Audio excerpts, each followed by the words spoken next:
नई technology liver के ऊपर आकर हाँ जी। उसके बारे में थोड़ा सा ओके। सो नमस्कार, मेरा नाम डॉक्टर कप्तान सिंह है। मैं कंसल्टेंट हूँ HPB and liver transplant surgery next hospital Mohali में। सो आज की जो प्रेस वार्ता का हमारा जो विषय है, it's about the liver transplantation. इसका कारण ये है क्योंकि अभी हाल फिलहाल में हमने यहाँ पे लीवर ट्रांसप्लांट का ऑपरेशन स्टार्ट किया है। हमारा जो पहला पेशेंट है मिस्टर बलजीत सिंह, उन्होंने बहुत अच्छी रिकवरी दिखाई है, बहुत अच्छा उनका ट्रांसप्लांट हुआ और उनकी जो वाइफ जो डोनर थी वो भी बहुत अच्छे से रिकवर हुई।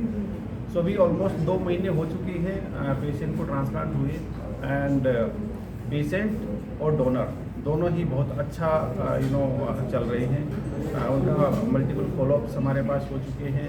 दोनों ही बहुत अच्छे तरीके से जो भी मेडिकल एडवाइस है उनको फॉलो कर रहे हैं। तो थोड़ा सा इसके अलावा मैं जनरली जो ट्रांसप्लांटेशन है लीवर को लेकर पर्टिकुलरली उसके बारे में थोड़ा सा ब्रीफ करना चाहूँगा कि ये जो स्पेशलिटी है किसी भी हॉस्पिटल में तभी आती है जब all the other things are in setup. तो liver transplant is very advance thing, very advanced surgery. और हमने भी इस चीज़ को लेके पहले गवर्नमेंट से परमिशन होता है। जब आपके पास सारे checks and ifs and but clear हो जाते हैं उसके बाद ही आप ट्रांसप्लांट के लिए जाते हैं। तो वो हमारा सब क्लैरिटी होने के बाद हमने अपना एक टीम एस्टेब्लिश किया एंड हमने ये सर्जरी यहाँ पे स्टार्ट किया है। थोड़ा सा लिवर ट्रांसप्लांट के बारे में कि किन पेशेंट को ज़रूरत पड़ती है, कैसे होती है ये चीज़। तो जनरली जो लीवर फेलियर के पेशेंट्स हैं, चाहे वो एक्यूट लीवर फेलियर वाले होते हैं या फिर एंड स्टेज लीवर डिजीज़ वाले होते हैं। और तीसरा जो कॉमन रीजन होता है ट्रांसप्लांटेशन का वो होता है लिवर में कैंसर का होना।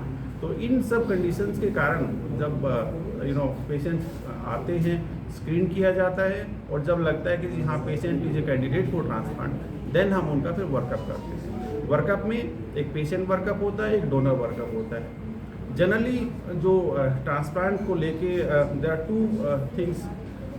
हमने अभी जो केस किया है वो लिविंग डोनर लिवर ट्रांसप्लांट है। दूसरा ऑप्शन जो होता है वो डिजीज डोनर का होता है कि जहाँ पे कोई कैडावर है, कैडावर मीन्स कि ब्रेन डेथ, कोई पेशेंट है जिनकी फैमिली विलिंग है कि जी इनके ऑर्गन्स किसी के काम आ जाए जाते जाते, तो वहाँ से ऑर्गन जो हम मिलते हैं उनसे ट्रांसप्लांट करते हैं, तो उनको डिजीज डोनर लिवर ट्रांसप्लांट कहते हैं। तो हमारे पास दोनों ही अप्रूवल है, लिविंग डोनर के लिए भी, डिजीज डोनर के लिए भी। तो ये हमने स्टार्ट किया है अपना लिविंग डोनर से। सो मीनवाइल जो दूसरी कंडीशंस होती है, मैंने बताया कि आपको डोनर को हम इवेल्युएट करते हैं, क्योंकि लिवर ट्रांसप्लांटेशन में ये चीज़ हमेशा किसी भी लिवर ट्रांसप्लांट सर्जन को शुड रिमेंबर कि लिवर ट्रांसप्लांटेशन में जो ज़्यादा फोकस होता है वो डोनर के ऊपर होता है, because they are healthy individual. परिवार के किसी अपने सदस्य के लिए अपना एक पार्ट ऑफ द लिवर वो डोनेट कर रहे हैं, तो हमारा फोकस ज़्यादा उनके ऊपर रहता है। Patient in fact they are the by product of the donor, right. Sir, आखिर लीवर फेलियर के केस क्यों बढ़ रहे हैं, इसके सिम्टम क्या हैं, कब डॉक्टर की बात है? सो लीवर फेलियर का जो आपने कारण पूछा है, अगर मैं ब्रॉड स्पेक्ट्रम में इसको डिवाइड करता हूँ, तो नंबर 1 कॉज इज अल्कोहल।